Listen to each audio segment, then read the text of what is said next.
Hello guys, my name is Edward. When I tell people that I used to go on road trips with my family, they always ask me about the most memorable experiences I had. I always laugh and tell them that I don't have many stories to tell. I only have one. But that one story was enough to make me never want to take another road trip again. It was a Sunday night. All the families were at home enjoying time with each other. I should have been there with my wife Emily and my daughter Lily, but instead, we were driving through the barren highways on our way back from a family reunion. We had decided to take a detour to avoid traffic, which led us to an almost deserted road. Emily was asleep in the passenger seat, and Lily was in the back, snugly wrapped in a blanket, clutching her favorite stuffed animal. The night was cold, and the eerie silence of the deserted road was only broken by the hum of our car's engine.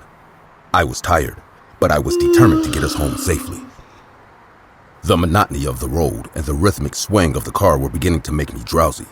I turned on the radio, hoping that some music would help keep me awake, but there was only static. I glanced at Emily and then at Lily, both peacefully asleep, and smiled. The road was dark, with only the car's headlights cutting through the inky blackness. There were no other cars around, and the landscape was barren. My eyes were heavy, and I struggled to keep them open. I tried to stay alert, but sleepiness was creeping in.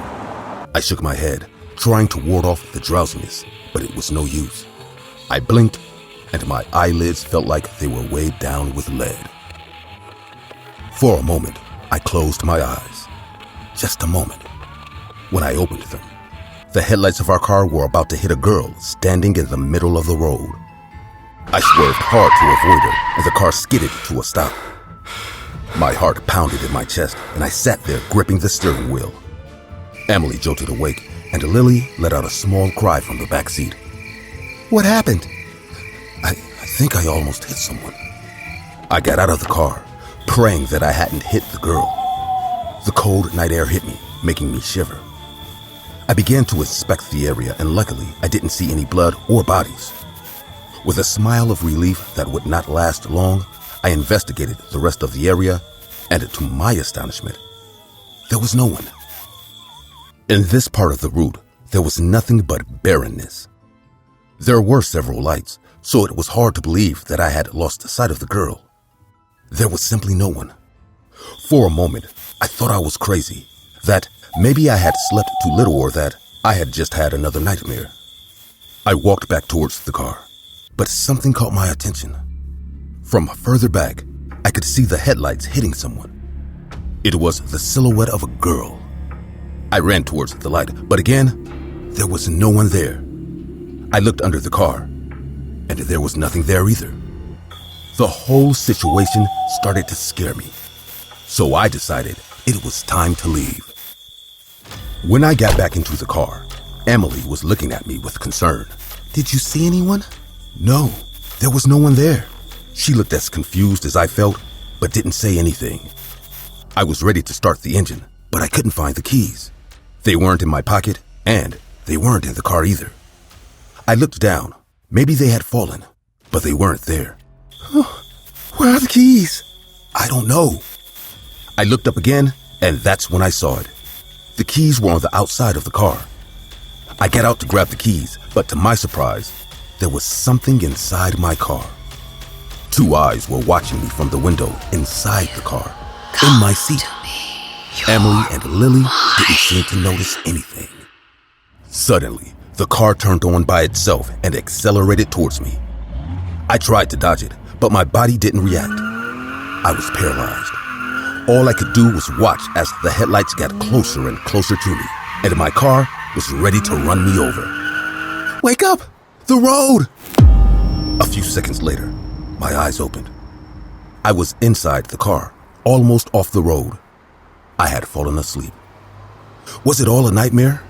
Emily was sitting next to me, terrified. I had fallen asleep while driving. I accelerated the car and continued on my way, extremely confused and a little scared. The road trip continued, but I couldn't shake the feeling of unease. Emily sensed my tension and tried to keep me engaged in conversation, but it was difficult to concentrate. I kept glancing at Lily, who was now wide awake and looking out the window with a curious expression. Daddy, did you see the girl too? My heart skipped a beat. What girl, sweetie? The girl with the red ribbon. She was standing right there. It was probably just your imagination, honey. Lily shrugged and went back to looking out the window. I tried to focus on the road, but my mind was racing. How could Lily have seen the girl too? I needed to get us out of here as quickly as possible. As we drove on, the landscape became even more desolate. The road seemed to stretch on endlessly, with no signs of civilization in sight. The feeling of isolation was overwhelming. I turned on the radio again, hoping to find a station, but all I got was static. Suddenly, the car's engine started to sputter. I glanced at the fuel gauge, and to my horror, it was nearly empty. We need to find a gas station. How far are we from Destiny? I'm not sure, but we are close. We drove on in tense silence, the car's engine making unsettling noises. Finally, in the distance, I saw the faint glow of lights. We pulled into the gas station, which looked old and run down. The lights flickered, casting eerie shadows. I got out of the car and went to the pump, but it was out of order. Frustrated, I walked towards the small convenience store, hoping to find someone who could help. The door creaked as I pushed it open. Inside, the store was dimly lit and empty. Shelves were half empty, and a thick layer of dust covered everything. I approached the counter and rang the bell, but no one came. Hello? Suddenly, I heard a noise behind me. I turned around and saw a man standing in the aisle, his back to me. Hey, what's up? I need some help with my car. I'm out of gas. The man kept rearranging the products, ignoring me. Hey, sorry. Can you hear me? Suddenly, I heard a noise behind me, and when I turned around, I didn't see anything. I turned my head back in the direction of the man, and when I did, my blood ran cold again. There was no one there. I hadn't heard any footsteps or the sound of anyone moving. There was no one in front of me. The girl was in front of me. It was the girl from before. Desperate, I ran away from her, bumping into everything in my path. I frantically made my way back to my car with my family. We need to leave now. What happened? Dad, it's the girl. I told you. She's there. I turned around and saw her pointing towards the gas station. I followed her gaze and saw the girl standing by the pumps, staring at us with empty eyes. My blood ran cold. Who is she? What is a little girl doing here? We're leaving. The car started on the first try, and I peeled out of the gas station. As we drove away, I glanced in the rearview mirror and saw the girl standing in the middle of the road watching us. The rest of the drive was a blur. We finally reached the town and found a motel to stay in for the night. As we settled into the room, I couldn't shake the feeling of unease. Emily and Lily fell asleep quickly, but I stayed up, my mind racing with thoughts of the girl with the red ribbon. I explained everything that happened to Lily, and although at first I thought it was a joke, she could see my face. The fear was real. Lily continued to insist on the girl. Sometimes she tells us that she sees her in her dreams and plays with her. We forbade her to bring it up again, and as time went on, she simply forgot, and the dreams ended. I will be completely honest with you. I still don't understand what happened that night. I don't understand who that girl was, what she wanted, or how we escaped from her. I just know that I will never again take a detour or night roads that I don't know.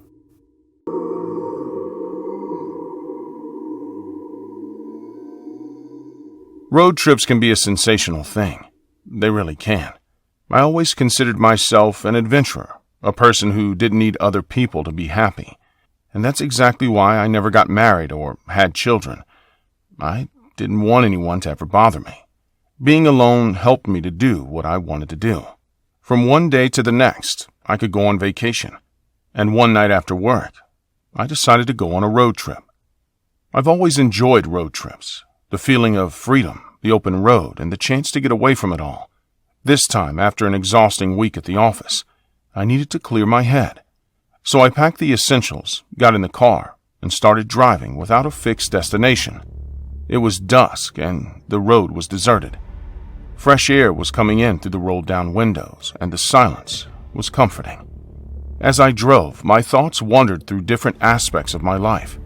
The stress of work, complicated relationships, and the constant feeling that I needed a change. I was never one to stay in the same place for too long, and the routine of the office was getting on my nerves. Anyway, I decided to enjoy the road, which stretched out and didn't let me see an end. At that moment, I was calm, at peace, but this didn't last for long. In the distance, I saw a red glow. I didn't think much of it at first, thinking it might be a campfire or something similar. Maybe they were burning waste on a farm. But as I got closer, I realized it was a fire in the middle of a field. Something about that scene disturbed me deeply. I felt a shiver run down my spine. It was unusual to see such a large bonfire at that time of night, and curiosity began to mix with a growing sense of alarm. As I got closer, I saw figures moving near the fire. It was at that moment that my curiosity turned to fear. Something was wrong. Why would they set such a big fire in the middle of a field?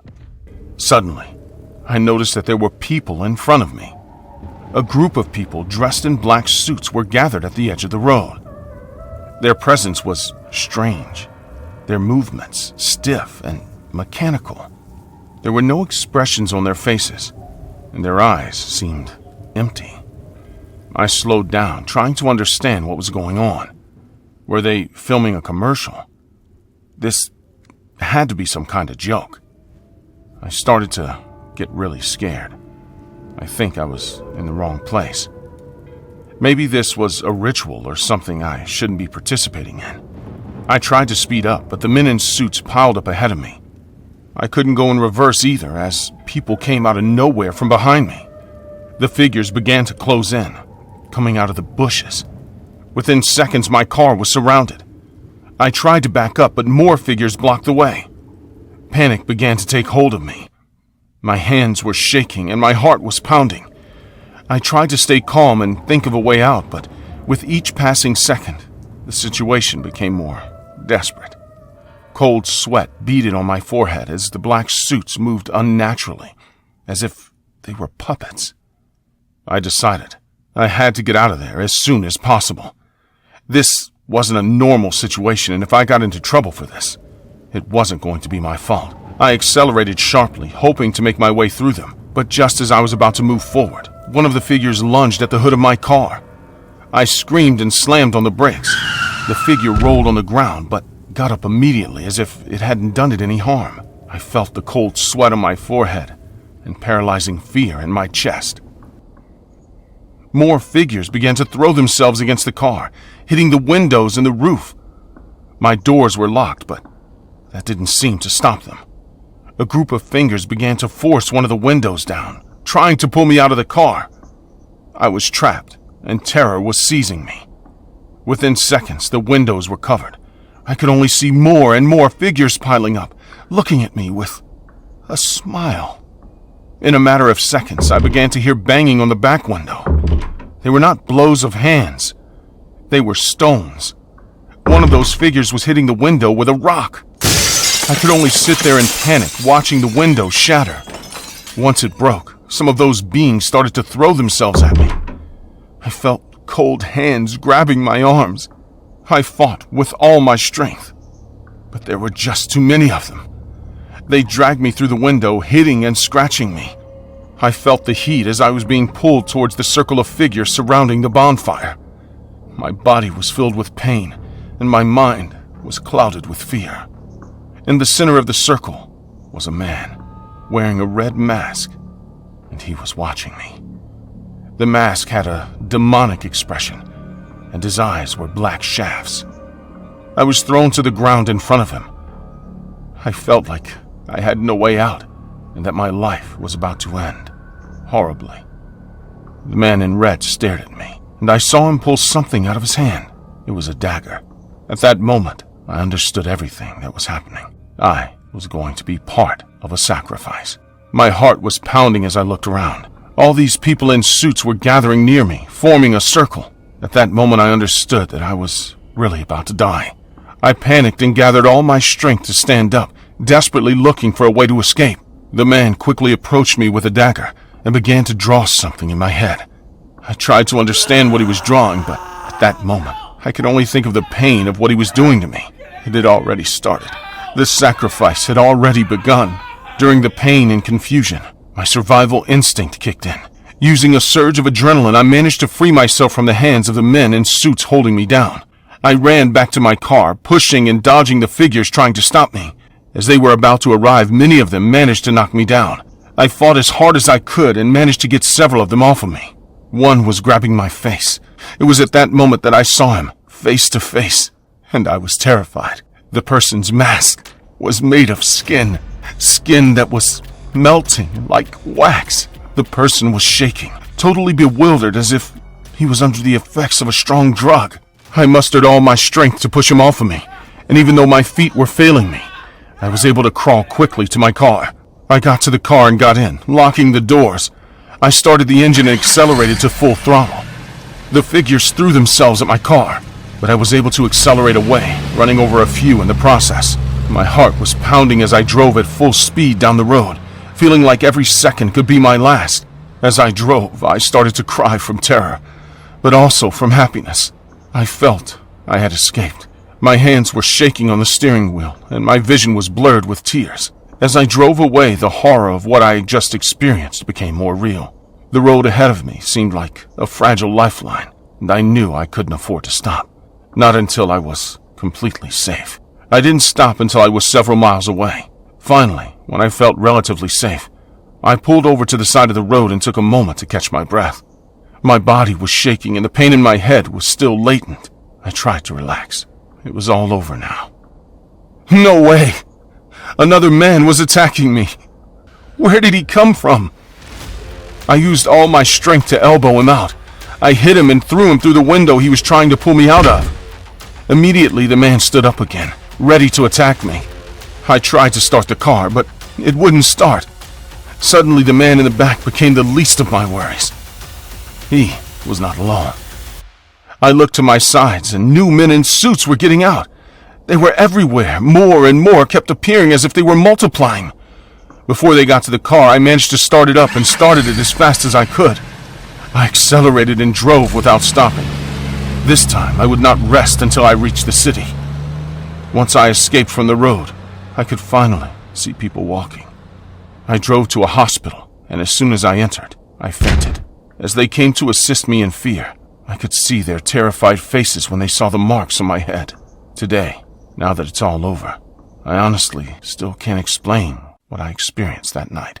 The doctors told me that near that town there were several reports of missing people, and that there were rumors of cults that made sacrifices, although none of them believed in that, at least until they saw me. When I reported everything to the police, they told me they found nothing and no one. Everything ended up like at the beginning. I never had any answers, only a mark on my head that, no matter how hard I try to cover up, will always have a scar. Needless to say, that was my last road trip during the night. From now on, I only move around during the day, and I go on roads that I know are very crowded.